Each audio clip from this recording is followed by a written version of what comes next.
આર્યન ખાન કે જે ક્યાંક ને ક્યાંક હજુ પણ ચર્ચામાં છે. હેલો ફ્રેન્ડ્સ, માય સેલ્ફ જીગર દેવાણી. દોસ્તો, જે રીતે આખી આ ઘટના ક્રૂઝ ડ્રગ્સથી લઈ 26-24 દિવસના જેલ પ્રવાસથી લઈને ત્યારબાદ જામીનની શરતો સાથે તે મુક્ત થયો ત્યાં સુધીના આખા ઘટનાક્રમને સમજીએ તો ગઈકાલથી જ્યારથી જામીનની એક વાત આવી અને જ્યારથી જેલમાંથી તે નીકળ્યો ત્યારથી જ આપણે જોઈ રહ્યા છીએ કે ફેન બેઝ છે એસઆરકેનું તે સેલિબ્રેટ કરી રહ્યું છે. પણ આ તમામની વચ્ચે મેં કાલે પણ વાત કરી, આજે ફરી એકવાર કહું છું કે આ સેલિબ્રેશન આપણે જે કરી રહ્યા છે તે શું સમાજ માટે હિતકારી છે? કારણ કે એક વાત અહીંયા સમજવી સ્પષ્ટ જરૂરી છે કે આ જે આખી ઘટના ઘટી છે, પહેલા તો તેને કોઈ પણ રીતે પ્રોત્સાહન ન આપી શકાય. નંબર 2, કડકમાં કડક શરતો અને કડકમાં કડક કન્ડિશન સાથે જામીન આપવાનો મતલબ જ એ થાય છે કે આર્યન ખાન નિર્દોષ નથી. જી હા, તેને સ્વતંત્ર રીતે નિર્દોષ સાબિત નથી કર્યો, તેને માત્ર જામીન મળ્યા છે, એ પણ કડકમાં કડક શરતો સાથે. એનો મતલબ સાફ છે, દૂધનું દૂધ પાણીનું પાણી છે કે માત્ર જામીન મળ્યા છે, નિર્દોષ નથી સાબિત થયો. નંબર 1 અને નંબર 2, કડક શરતોનો મતલબ પણ એ થાય છે કે ક્યાંક ને ક્યાંક કોર્ટ છે, એ કોર્ટ પણ એનસીબી જે સ્ટેપ્સ લઈ રહી છે ને એનસીબીના જે કોઈ ડિસિઝન છે અને તેના જે કોઈ પણ આરોપ અથવા કાર્યવાહી છે, કોર્ટ ડિરેક્ટલી ઓર ઇનડાયરેક્ટલી એનસીબીને સપોર્ટ કરી રહી છે. એનો મતલબ આપણને સમજ પડી જવી જોઈએ કે આ ઘરે આર્યન ખાનનું જે કોઈ પણ કામકાજ રહ્યું છે તે યોગ્ય નથી. માત્ર ડ્રગ્સ જ નહીં, સાથે સાથે ઘણી બધી ઘટનાઓને લઈને આ ક્રૂઝ હવે ચર્ચામાં આવી ગઈ છે. કઈ કઈ આ ઘટનાઓ છે, કેમ આર્યન ખાન નિર્દોષ ન કહી શકાય અને કેમ આ કડક શરતો અને જામીન કંઈક સૂચવી રહ્યું છે, શું સૂચવી રહ્યું છે અને તેનો તાત્પર્ય શું છે અને આગળના સમયમાં ફરી એકવાર શું જેલ પ્રવાસ થઈ શકે તેમ છે કે કેમ? સાથે સાથે આ શરતોમાં જો ઉલ્લંઘન કરશે, આ કન્ડિશન્સથી જો Aryan Khan taken for granted લેશે તો પછી એની કિંમત મોટી ચૂકવવી પડી શકે એમ છે. હાઈ પ્રોફાઇલ કેસ છે, પણ હાઈ પ્રોફાઇલ કેસની અંદર જે રીતે અહીંયા ઘણા બધા લોકોને સંડોવવામાં આવ્યા છે તેના પર પણ આ સિસ્ટમને લઈને સવાલ ઊભો થયો છે. રાજકારણીઓ અચૂક હાઈ પ્રોફાઇલ કેસમાં સંકળાઈ જતા હોય છે, ક્યાં તેમને સાંકળી લેવામાં આવતા હોય છે, રિપીટ, ક્યાંક તેમને સાંકળી લેવામાં આવતા હોય છે અને ક્યાંક તેમને સંકળાવી લેવામાં આવતા હોય છે. હવે આવા કેસની અંદર જે રીતે સમીર વાનખેડેના સવાલો અને તેના જે કાર્યવાહી પર જે સવાલ થયા તેમાં પણ ફરી એકવાર આખી ઘટના સ્પષ્ટ થાય છે કે રાજકારણ કેમ દૂષિત છે અને કેમ કાર્યવાહી એવા તમામ ઓફિસરો પર કરવામાં આવે છે જે પ્રામાણિકતા સાથે પોતાનું કામ કરે અને ખોટાને ખોટું ઠેરવે. આ તમામની વચ્ચે આજે જોઈશું કે આખરે આ જામીન શું કહી રહ્યા છે, આ જામીનનો મતલબ શું છે અને તેનો જે કોઈ પણ મતલબ છે એની અસર આગળના સમયમાં એટલે જામીન મળ્યા બાદ હવે શું થઈ શકે તેમ છે, જોઈશું આપણે જનતા કા મુકદ્દમામાં પ્રદીપ ભંડારી સાથે. देश बनाता कौन है? जनता. लोकतंत्र में सबसे मौन कौन है?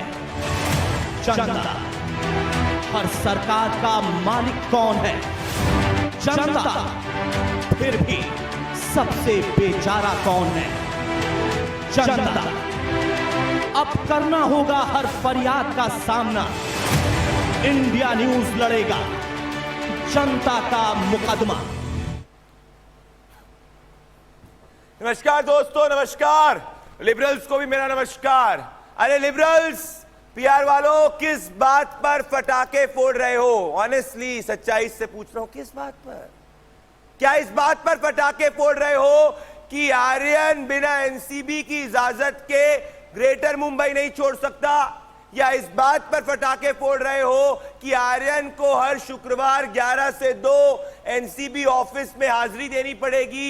या इस बात पर फटाके फोड़ रहे हो कि आर्यन, अरबाज, मुनमुन एक दूसरे से बात नहीं कर सकते, किसी को एक्यूज से बात नहीं कर सकते? या इस बात पर लड्डू खा रहे हो कि कोर्ट ने आर्यन, अरबाज और मुनमुन को नशेड़ी गंजेड़ी चरसी ऑफेंस करने से वॉर्न कर दिया है? या इस बात पर लड्डू खा रहे हो कि अगर एक भी बेल ऑर्डर की कंडीशन वायलेट होती है तो एनसीबी स्पेशल जज के सामने बेल कैंसिलेशन के लिए तुरंत जा सकती है और तुरंत अप्लाई कर सकती है?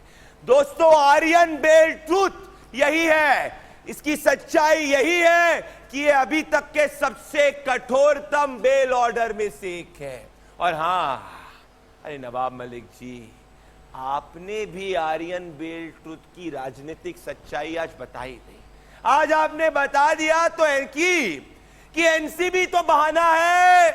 योगी सरकार द्वारा फिल्म इंडस्ट्री का जो नोएडा में लाने का प्लान चल रहा है, उसका भय आपका असली निशाना है। दोस्तों, इस पूरे राजनीतिक एजेंडे के खिलाफ और इस देश को नशा मुक्त करने के पक्ष में ये देश की जनता एकजुट हो चुकी है और आज का कठोर बेल ऑर्डर भी इसी तरफ एक डायरेक्शन में है। देश की जनता नशे के खिलाफ अपनी मुहिम को जीतती जा रही है, जीतती जा रही है, जीतती जा रही है। पर आज देश की जनता का आरोप इस राजनीतिक साजिश और एजेंडे के खिलाफ है जो आप अपने टेलीविजन स्क्रीन पर देख रहे हैं। जो देश के जनता का आरोप है, देश की जनता का आरोप यह है दोस्तों कि आरोप लगाया जा रहा है कि एनसीपी ने दिखा दिया कि अपना असली एजेंडा क्या है। नोएडा में फिल्म सिटी का आइडिया इनको खफा कर रहा है, खफा रेवेन्यू जाने का डर सता रहा है। इसीलिए मेरी दलील जो देश की जनता की दलील है, जो नशा मुक्त भारत चाहती है, लॉबी को कुछ अपने आप को शिक्षित करना चाहिए, पढ़ना चाहिए, कॉपी पेस्ट ट्वीट नहीं करना चाहिए। आर्यन बेल ट्रूथ यही है कि ये सबसे कठोरतम बेल ऑर्डर है और ये नशा मुक्त भारत के डायरेक्शन में है।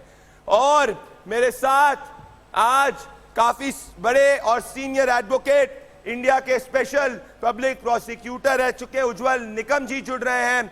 उज्जवल निकम जी ने काफी बड़े बड़े केसेस जो हैं वो इस देश के जनमानस के लिए लड़े हैं। उज्जवल निकम जी राइट फ्रॉम 1993 बॉम्ब ब्लास्ट से 26/11 में इन्होंने देश की सेवा की है।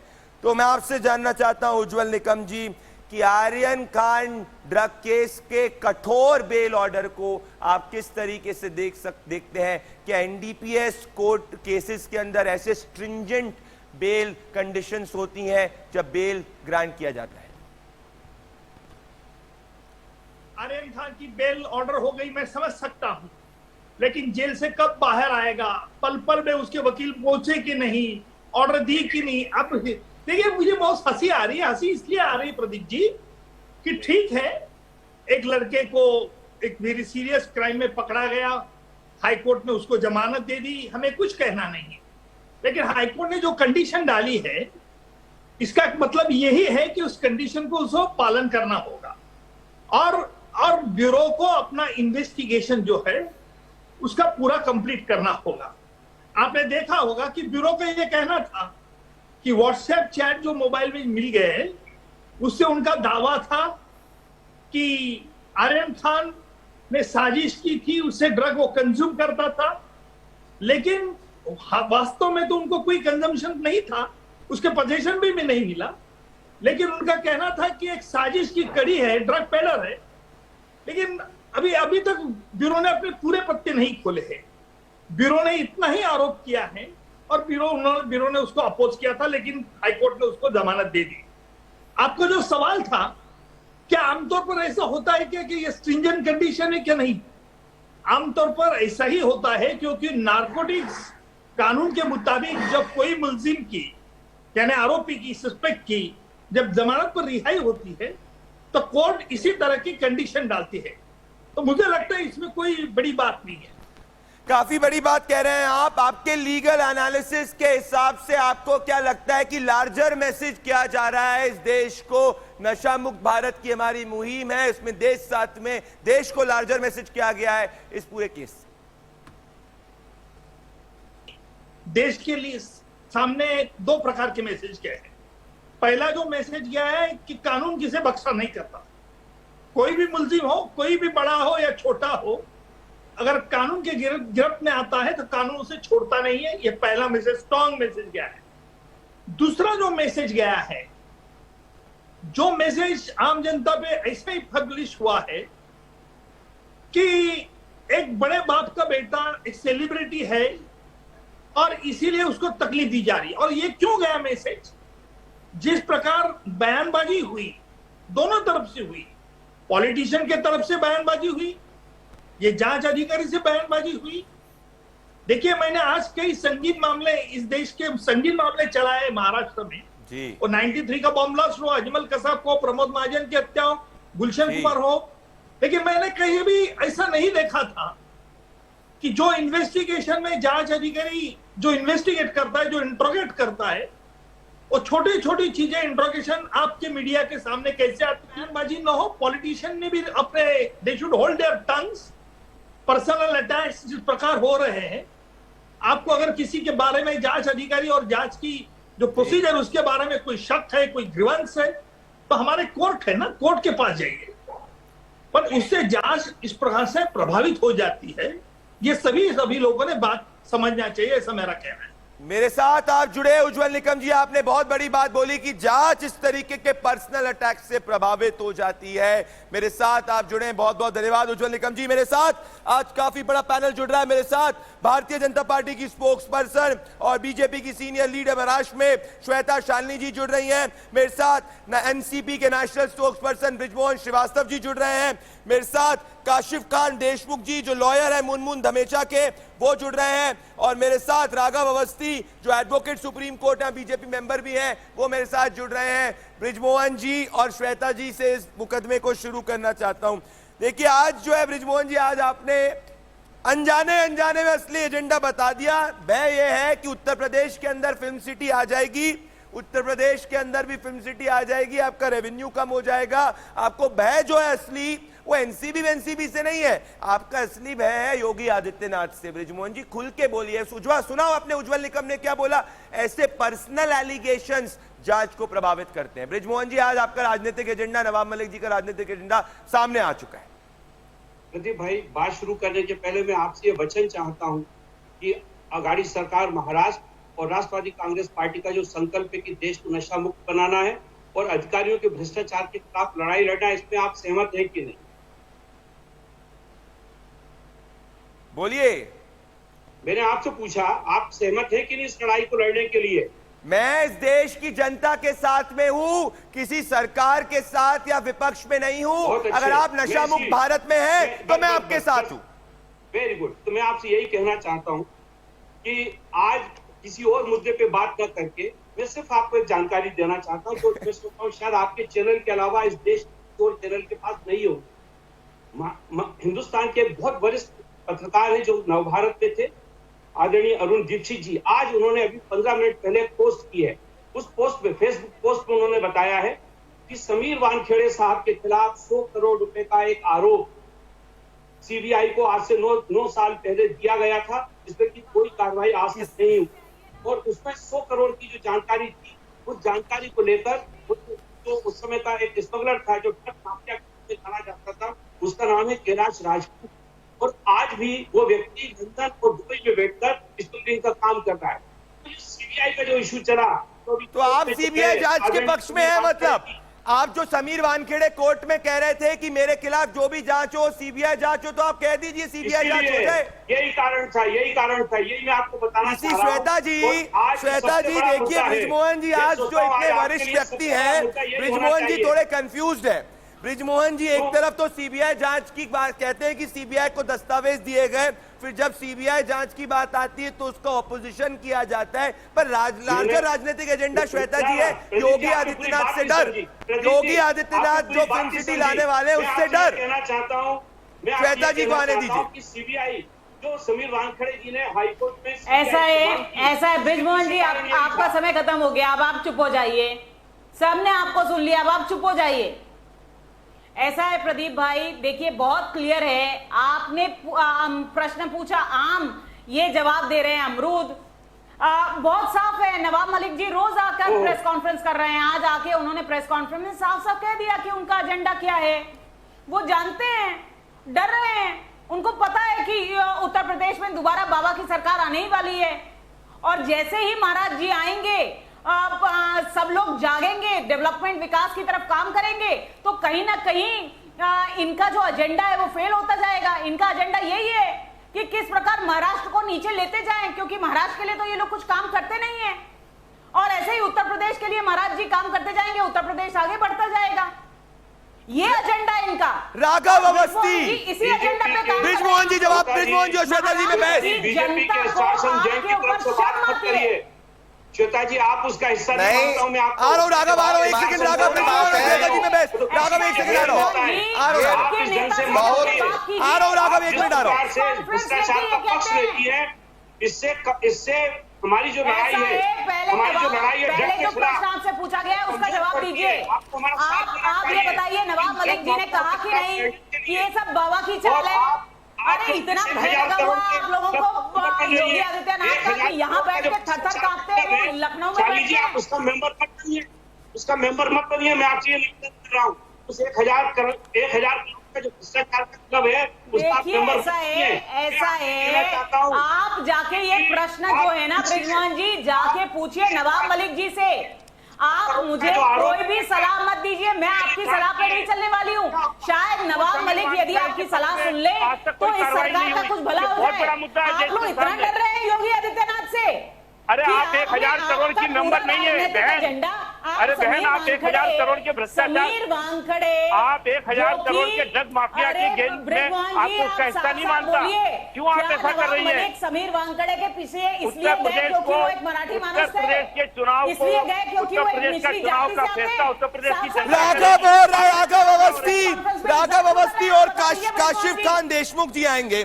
राघव अवस्थी आप बीजेपी के मेंबर है और सीनियर एडवोकेट है। राघव अवस्थी सुनिए, मेरी बात सुनिए। राघव अवस्थी, मेरे हाथ में ऑर्डर है, काशिफ खान जी आपके पास आने वाला, उसके बाद ऑर्डर पे बात करने के लिए। राघव अवस्थी, कोर्ट ने क्लियरली यहां पे लिखा है कि he can not leave greater Mumbai without NCB permission. Applicant shall attend the NCB Mumbai office each Friday between 11 AM to 2 PM। तो मैं ये पूछना चाहता हूं आपसे, एक और चीज बताना चाहता हूं राघव अवस्थी, इस ऑर्डर के अंदर लिखा है कि applicant shall not indulge in any activity similar to the activities on the basis of which the CR stands registered against them for offences under the NDPS act. यही जो ऑर्डर है मुनमुन धमेचा, अरबाज मर्चेंट और आर्यन खान पे लगा है। मुनमुन धमेचा के लॉयर काफी senior advocate है, काशिफ खान जी भी जुड़ रहे हैं। काशिफ खान देशमुख जी आऊंगा, पर राघव आपके पास। राघव अवस्थी, कैसे देखते हैं इस ऑर्डर को आप?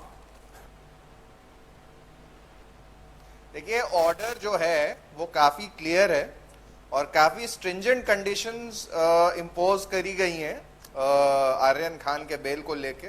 वो बंबई से तो बाहर जा ही नहीं सकते, मुंबई से वो बाहर ही नहीं जा सकते, और अगर वो मुंबई से बाहर जाते हैं तो उनको अपनी पूरी आइटिनरी देनी पड़ेगी। और सबसे जो महत्वपूर्ण चीज है इस ऑर्डर में वो ये है कि अगर कभी भी वो इन बेल कंडीशंस को वायलेट करते हैं तो एनसीबी को ये राइट दिया गया है कि वो स्पेशल जज एनडीपीएस के पास जाएं और उनके रीअरेस्ट का डिमांड करें। तो एक लॉबी है, लेकिन हमारे देश में मैं बहुत ध्यान से ये चीज कहूंगा, जिस लॉबी का जो ये बॉलीवुड बन चुका है उसको एक तो जो है बॉलीवुड कहना बहुत गलत है, क्योंकि बॉलीवुड जो है या जो हमारी उसको जो फिल्म इंडस्ट्री है वो बॉलीवुड तो वैसे भी हॉलीवुड का एक चीप इमिटेशन लगता है। वो हमारे देश की संस्कृति पर धब्बा और बट्टा लगाते हैं। ये बड़ी बात कह रहे हैं राघव अवस्थी। हमारे देश में दारू पीने को, मद्यपान को, ड्रग्स को, इन सब चीजों को नॉर्मलाइज करने का काम करते हैं। नॉर्मलाइजेशन नहीं करना और चाहिए। उनकी फिल्मों में आई एग्री, उसको देख कर कितने ही बच्चे हैं जिनका जीवन बर्बाद होता है। कुछ बच्चे ऐसे हैं जो अंडर प्रिविलेज बैकग्राउंड से होते हैं, उनको लगता है कि अगर हम ड्रग्स लेंगे, जिनके माता पिता मध्यम वर्ग के हैं, काशिफ खान देशमुख जी को आ रहा हूँ राघव आ रहा हूँ आपने बहुत बात की, आपने समय आ रहा हूँ राघव, आपने काफी आपने आ रहा हूँ राघव जी आ रहा हूँ काशिफ खान देशमुख जी। देखिए मैं किसी की लिबर्टी के अगेंस्ट नहीं हूं, ये मैटर ऑफ लिबर्टी की बात नहीं कर रहा हूं, पर एनडीपीएस के अंदर मैं ये आपसे पूछना चाहता हूं कि जनरली जो बेल होती है मुश्किल से मिलती है, काफी केसेस में देखा गया है, इसमें भी बहुत स्ट्रिंजेंट कंडीशंस हैं। आप मुनमुन धमेचा के लॉयर हैं, आप लोग ने कहा, आपकी पूरी लीगल टीम ने आर्ग्यू किया था, आर्यन की लीगल टीम ने आर्ग्यू किया था, अरबाज की लीगल टीम ने आर्ग्यू किया था, पर ये जो कंडीशंस है काफी स्ट्रिंजेंट कंडीशंस है, आप कैसे देखते हैं? It's not a liberal bail order, it is a very very stringent bail order. देखिए पहली बात तो हम अगर ये कंडीशंस की बात करेंगे तो ये इंपॉर्टेंट है समझना कि कंडीशंस कल एनसीबी के एएसजी ने ये पुटअप किया था सामने, जब ये बेल का जब ऑर्डर आया था तब एनसीबी के जो एएसजी है, एएसजी ने मिस्टर अनिल सिंह ने ये कंडीशंस की 2 पेज की प्रिंट आउट जो है सामने कोर्ट के रखा था और बोला था कि इन कंडीशंस को माना जाए। और उसके बाद कोर्ट ने इस कंडीशंस को एज इट इज सामने रिकॉर्ड को रखा हुआ है। तो ये कोर्ट की तरफ से डायरेक्ट नहीं आया हुआ है, बट ये एनसीबी की तरफ से कंडीशंस गई है जो कोर्ट ने बाद में अप्रूव किया हुआ है। तो ये रही बात हमारे एनडीपीएस एक्ट के लिए जो है, मैं अभी भी रिपीट करूंगा जो मैं डे वन से बोल रहा हूँ कि ये जो आरोप जो लगाए हुए हैं, मैं उन आरोपों के बारे में फिलहाल अभी बात नहीं करूंगा, लेकिन ये आरोप जो है वो स्मॉल क्वांटिटीज को लेके है और स्मॉल क्वांटिटीज के अंदर सेक्शन 36A क्लियरली है। कंजम्पशन का एडमिशन हुआ है, पर कंजम्पशन का एडमिशन हुआ है, तभी मुकुल रोहतगी ने रिफॉर्म की बात करी थी और साथ में अमित देसाई ने कहा था कि it is just a case of personal consumption. So admission of personal consumption तो हुआ है।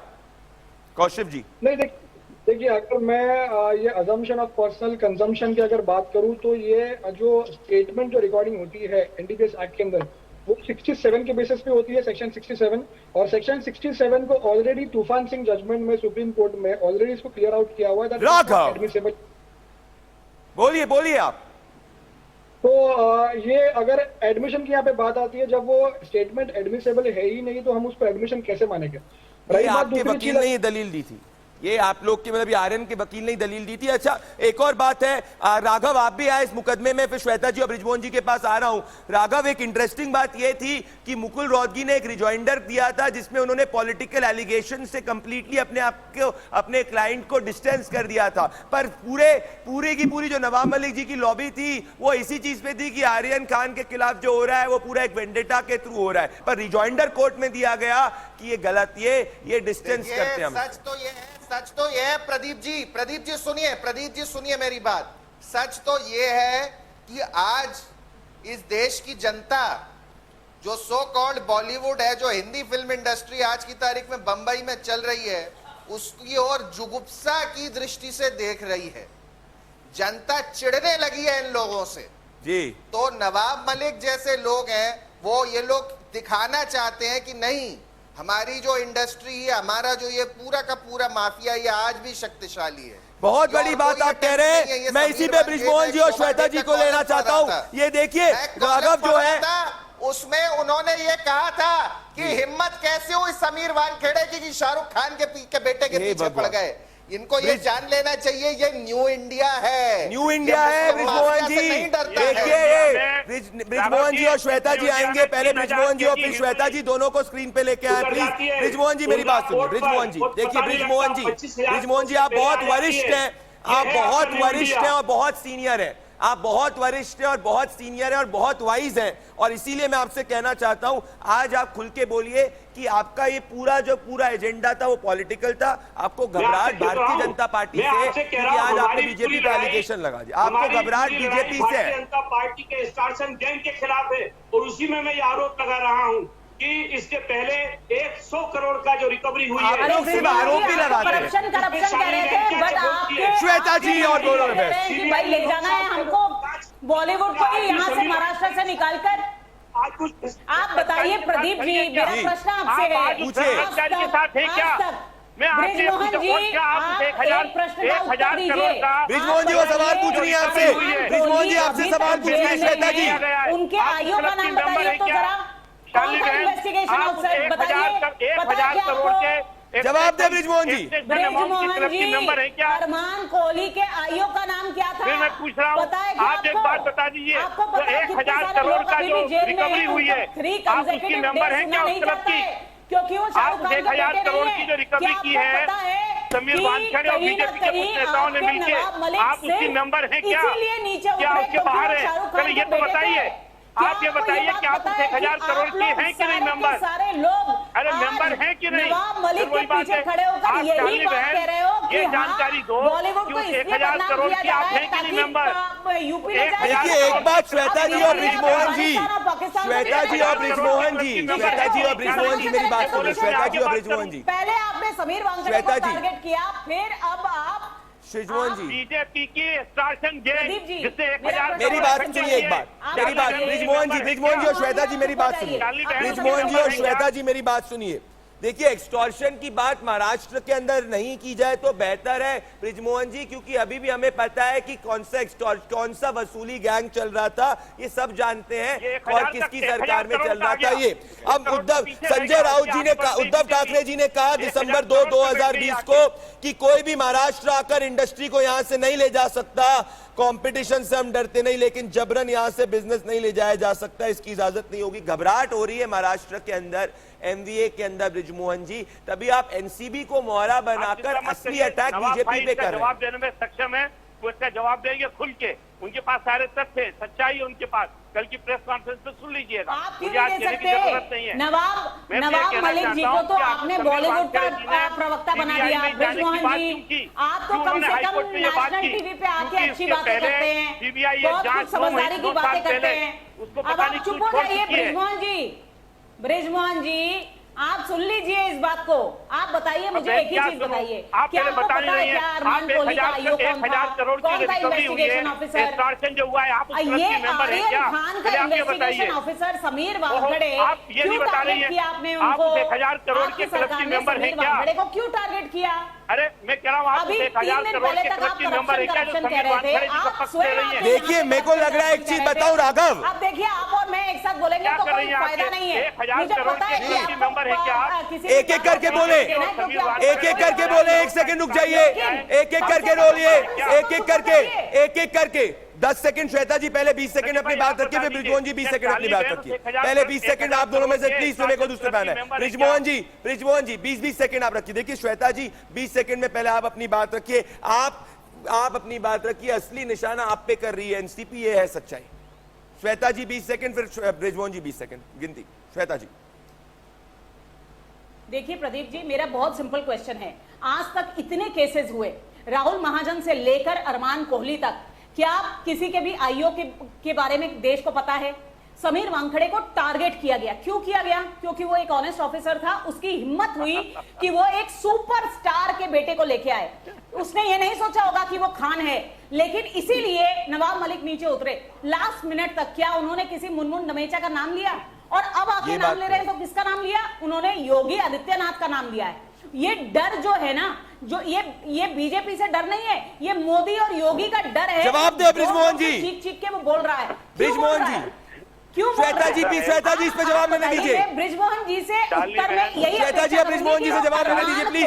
ब्रिजमोहन जी जवाब देंगे। श्वेता जी ब्रिजमोहन जी जवाब देंगे। ब्रिजमोहन जी हर दिन एलिगेशन। सबसे पहले तो आप ये समझ लीजिए कि हिंदुस्तान एक ऐसा देश बन गया आपके आदरणीय मोदी जी और आदरणीय अमित शाह के राज्य में, जहां पर कि 25,000 केजी हेरोइन लीगल तरीके से मुंद्रा एयरपोर्ट, मुंद्रा पोर्ट पे उतरती है और उसके बाद फिर 3,000 उतर जाती है। 25,000 कहाँ चली गई? जो पूछा गया वो बताइए, जो नवाब मलिक जी ने बोला आज प्रेस कॉन्फ्रेंस, सुना नहीं क्या आपने? अब देखिए, आप उसी पार्टी के प्रवक्ता हैं। श्वेता जी बोलने दे, उन्हें बोलने दे। श्वेता जी ब्रिजमोहन जी को बोलने दे। श्वेता जी बोलिए, ब्रिजमोहन जी बोलिए, आप बोलिए ना ब्रिजमोहन जी। जैसे ही मैं समीर वानखेड़े और भारतीय जनता पार्टी के एक्सटॉर्शन गैंग पे उंगली उठाता हूँ, वैसे कैसा दर्द होता है बहन, इतना दर्द मत लो। ये 1,000 करोड़ में 1,000 करोड़ का जो क्लब है ना, उसके आप मेंबर नहीं हो, आप इनका पक्ष मत लो, आप इसका पक्ष मत लो। मैं आपसे कह रहा हूँ ओके, राघव अवस्थी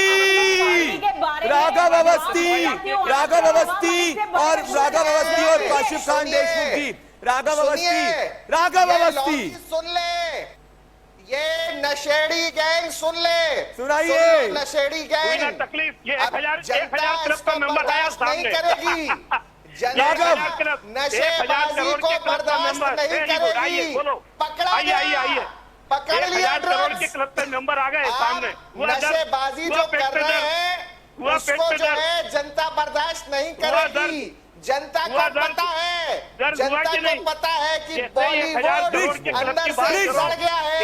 वहां पर ऐसे दुष्कर्म होते हैं बॉलीवुड में जो आप कह नहीं सकता परिवार के सामने, और उसमें आप सब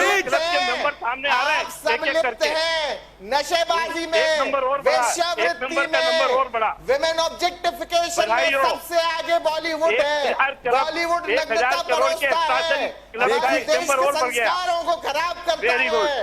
सुनिए, सुनिए, अब जनता 1000 बॉलीवुड नहीं करोड़ के क्लब के देखेगी, मेंबर, एक नई फिल्म इंडस्ट्री एक और बनेगी लखनऊ संख्या में। बढ़ी। नई फिल्म जो इंडस्ट्री बधाई बनेगी हो। लखनऊ में। बधाई हो। काशिफ खान देशमुख जी, काशिफ खान देशमुख जी, देखिए काशिफ खान देशमुख जी, आप मुनमुन धमेचा जी के लीगल लॉयर है। मैं आपसे लॉजिकली ये जानना चाहता हूं, राघव अवस्थी के आज इमोशंस बाहर आ रहे हैं क्योंकि देश की जनता नशा के विरुद्ध है और नशा मुक्त भारत देश की आवाज है और इसीलिए राघव आज खुल के बोल रहे हैं। मैं आपसे कह रहा हूं, लीगली आपसे जानना चाहता हूं आगे की राह आप लोग के लिए क्या होने वाली है, क्योंकि अब आप लोग को एवरी बेल, एक भी बेल कंडीशन वायलेट होगी तो NCB can further go and file for arrest, file for आपके अरेस्ट के लिए एक कोर्ट के अंदर फाइल किया जा, कैंसिलेशन ऑफ बेल के लिए कोर्ट जा सकती है। आगे की राह आप कैसे देखते हैं, क्योंकि तीनों आपको एक्यूज थे, ये तो मान लिया गया है।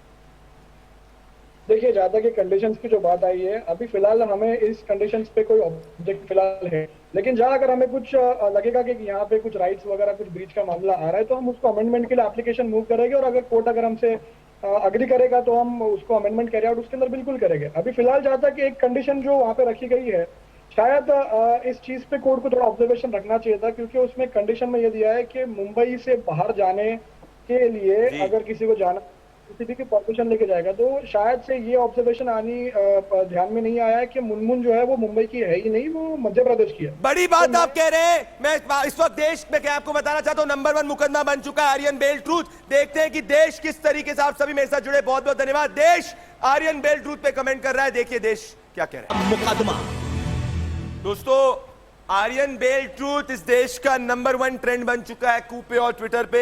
मैं चाहता हूं अपनी टीम को कि आने वाले 10 मिनट में आपको ये दिखाएंगे टेलीविजन स्क्रीन पे। मेरे साथ काशिफ खान जुड़ रहे हैं। काशिफ खान पर नवाज मलिक ने तमाम आरोप लगाए हैं और कहा गया है कि ये मास्टरमाइंड है। समीर वानखेड़े को जानते हैं, तो मैंने सोचा जिन पे आरोप लगाए उन्हीं को सामने बुलाऊं। काशिफ खान, मेरे साथ जुड़ने के लिए जनता का मुकदमा में देश के सबसे ज्यादा देखे जाने वाले 8 बजे के शो में बहुत बहुत धन्यवाद। काशिफ खान, क्या आप समीर वानखेड़े को जानते हैं? जी, पहला सवाल का सही और सीधा जवाब, समीर वानखेड़े को मैं जानता ही नहीं। मैं समीर वानखेड़े को ना कभी मिला हूं, ना कभी जाना हूं, ना उनसे कोई भी मेरी बात हुई है कभी। 2 अक्टूबर को काशिफ, जब कॉर्डिलिया क्रूज शिप पर रेड हो रही थी, मैं आपसे पूछना चाहता हूं कि आप उस वक्त थे कहां? अक्टूबर को मैं क्रूज के लिए जा रहा था शाम को। मतलब आप क्रूज पे इनवाइटेड थे? मैं इनवाइटेड नहीं था, मैं टिकट खरीदा था मेरे क्रूज का और मैं वहां as a customer client in my personal capacity जा रहा था। मतलब आप क्रूज पर पहुंचे नहीं थे या पहुंच चुके थे? जब ये हमें बोला गया कि क्रूज लीगल है, cruise is permissible because everything is cleared, and इसी वजह से जब उन्होंने हमें आश्वासन दिया कि क्रूज सेल होगी तो हम क्रूज पे गए, ऊपर क्रूज पे, और क्रूज सेल हुई थी with all the permissions granted. तो क्या अभी तक, देखिए मेरी बात ध्यान से समझिए, आप पे तमाम आरोप लगे हैं और काशिफ, आज देश की जनता को आपको जवाब देना पड़ेगा कि आपको एनसीबी का अभी तक समन आया है? सच सच बताइए, आप इसमें घुमा फिरा के मुझे जवाब मत दीजिए। ने समन नहीं किया है, अब तक तो नहीं किया है। नहीं किया आपको? आप पर देखिए, मेरी बात समझिए, आप पर नवाब मलिक जी ने तमाम आरोप लगाए और आप पे भी बहुत बड़ा आरोप लगाया कि आप एक बहुत बड़ा प्रोस्टिट्यूशन का रैकेट भी चलाते हैं। कि आप एक प्रोस्टिट्यूशन का बहुत बड़ा रैकेट चलाते हैं और इसके बारे में अगर इन्वेस्टिगेशन होगी तो आप घबराएंगे तो नहीं? बेगलत है। मुझे इसमें क्यों घसीटा जा रहा है पता नहीं। वो ये भी कहते हैं कि मैं समीर वानखेड़े का दोस्त हूं, वो भी गलत है। तो मुझे लगता है कि जो श्री नवाब मलिक जी के पास जो इंफॉर्मेशन आ रही है मेरे बारे में, कोई मिसअंडरस्टैंडिंग है या कुछ मिसअप है या मैसअप है। मुझे लगता है कि वही ये चीज का बोल सकते हैं कि मेरे और मिस्टर वानखेड़े के क्या संबंध है और कैसे हैं, और है अगर विच इज बेसलेस नथिंग, या मैं कुछ दूसरा बिजनेस करता हूं विच इज नॉट राइट। देखिए, उन्होंने आपका वीडियो भी रिलीज किया हुआ है। मैं आपका वीडियो पार्टी करते हुए रिलीज किया है। देखिए, सच बताइए मुझे कि क्या इस पार्टी के आप ऑर्गेनाइजर थे कि नहीं थे? जो ऑर्गेनाइजर थे वो थे दिल्ली की एक कंपनी, दिल्ली की कंपनी ऑर्गेनाइजर थी और ये सारी दुनिया को पता है, आप भी अपने सोर्सेस से पता कर लीजिए। I think those organisers have already been detained. अगर मैं ऑर्गेनाइजर होता तो क्या मैं आपसे इतना खुल के बात कर सकता अभी? मैं नवाब मलिक जी को कहना चाहता हूं, नवाब मलिक जी मेरे प्रोग्राम पे आए और काशिफ खान के साथ एक फेस ऑफ करिए, क्योंकि आपके सामने जिन पे आपने आरोप लगाए वो मैं आपको अपने टेलीविजन स्क्रीन पे लेके आऊं। नवाब मलिक जी, खुला आमंत्रण दे रहा हूं, सवालों का जवाब दीजिए। और काशिफ खान की अगर आपको पोल खोलनी तो खोलिए। साथ में एक और सवाल पूछना चाहता हूं आपसे काशिफ। देखिए, आप ऐसे कह रहे हैं कि आप इनोसेंट हैं, आपका कोई लेना देना नहीं है, आप कह रहे हैं नवाब मलिक ने ऐसे झूठे आरोप लगाए, तो फिर आप है कौन? देश की जनता जानना चाहती है कि आप पर नवाब मलिक इतने आरोप क्यों लगा रहे हैं, क्यों आपको समीर वानखेड़े का दोस्त बता रहे हैं, आप करते हैं क्या है फिर? अगर आप आप कह रहे हैं कि आप समीर वानखेड़े के दोस्त नहीं? Respected corporate person working in a fashion media, lifestyle media channel. आपका FTV से, आप फैशन की बात कर रहे हैं, देखिए मैं पूरी रिसर्च करके आता हूं, FTV से क्या लेना है आपका? आप FTV के क्या, किस तरीके से आप FTV से जुड़े हैं? FTV के ओनर नहीं है, मैं FTV में काम करता हूं। I am the head of FTV for India. तो आपने ये कहा है और आप ये टेलीविजन स्क्रीन पर देश को ये कह रहे हैं कि नवाब मलिक का एक भी आरोप जो आप पे है उसके सिर पैर नहीं है और वो झूठ कह रहे हैं आपके हिसाब से। इन आरोपों में सच्चाई नहीं है, ये आप कह रहे हैं कि आप एक इन्वेस्टिगेशन के लिए तैयार है अगर होती है तो? उन्होंने कहा है कि मैं समीर वानखेड़े का दोस्त हूं या मैं ऑर्गेनाइजर हूं या मैं ऑर्गेनाइज करता हूं कोई भी पार्टीज, ये बिल्कुल ही बेबुनियाद है, गलत है। And I still stand by two that statement of mine. You still stand by two your statement, but FTV तो एक स्पॉन्सर तो था इवेंट का। क्या NCB ने आपको कभी कॉल नहीं किया? NCB ने कॉल तो किया होगा काशिफ जी। I had once received a call. They asked me what was the role. I be clarified, and then they understood the truth is that we are not related. They never summoned us. तो क्या वो call आपको, जब आपने कहा NCB से आया, तो क्या वो कॉल समीर वानखेड़े की तरफ से आया था? That was a call from some other officer. I don't remember his name. अच्छा, तो समीर वानखेड़े ने आपको कॉल नहीं किया था, तो फिर नवाब मलिक आपको इस केस में ड्रैग क्यों कर रहे हैं? वो उन्होंने आपकी वीडियो भी पोस्ट की है, उन्होंने प्रेस कॉन्फ्रेंस भी की है, आपको ड्रैग क्यों किया जा रहा है? Stunned की how does the honorable Shri Nawab Malik ji like done this? I do not know him. मैं उनको दूर दूर तक उनसे ना कभी जिंदगी में अपना उनसे भी मिला हूँ, कभी उनसे भी बातचीत की, कुछ कभी मेरा उनके साथ कोई इंटरैक्शन नहीं है। ना उनके साथ इंटरैक्शन है, ना समीर वानखेड़े के साथ इंटरैक्शन है। मैं खुद हैरान और शॉक्ड हूँ कि मुझे समीर वानखेड़े का फ्रेंड बनाया जा रहा है फॉर नो रीजन। तो मतलब वापस से पूछ रहा हूं, अगर जांच होगी तो क्या आप जांच के अंदर सहयोग देंगे Kashif? I am very open.